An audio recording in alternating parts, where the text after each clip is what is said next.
Привет, друзья! Готовлю сегодня один из шедевров французской кухни – тартифлет. Рецепт незамысловатый, довольно прост в приготовлении, но просто райское наслаждение, когда его поедаешь. Нам понадобится картофель нарезаем пятачками по 3-4 мм толщиной, бекон нарезаем примерно по сантиметру длиной, лук нарезаем как вам удобно, можете кольцами, можете перьями, можно как я мелкий. И вся фишка этого рецепта – это сыр. Оригинальный рецепт готовится вместе с сыром ребрюшон. Я буду использовать бри, потому что сыр ребрюшон – деликатесный и сезонный продукт, который производят только в одной части Франции. Бри прекрасно подходит для этого рецепта и отличается лишь наличием сверху коркой вместе с плесенью.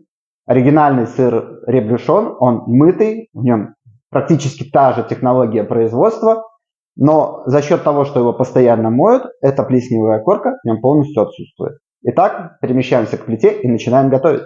Картофель будет необходимо слегка отварить, буквально 5 минут.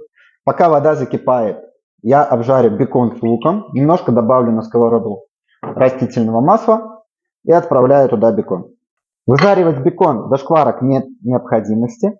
Как только появился золотистый цвет местами, добавляем лук в эту же сковородку и обжариваем до золотистого цвета лука.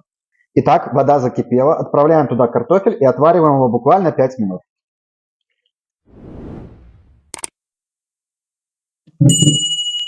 Не дожидаясь закипания, засекаем время, как только забросили картофель. Через 5 минут достаем и сразу в холодную воду. И как только прошло 5 минут, сразу достаем.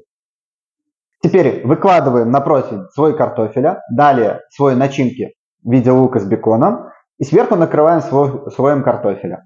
Немножко добавляем молока и сверху выкладываем сыр. Теперь в духовку 200 градусов на полчаса. Запекал я по итогу 40 минут. Аромат стоит просто невообразимый. Бекон, лук и легкий аромат белых грибов из-за грибного аромата сыра. Получилась вот такая вот красота. Кушаем с удовольствием, не забываем подписаться и приятного аппетита!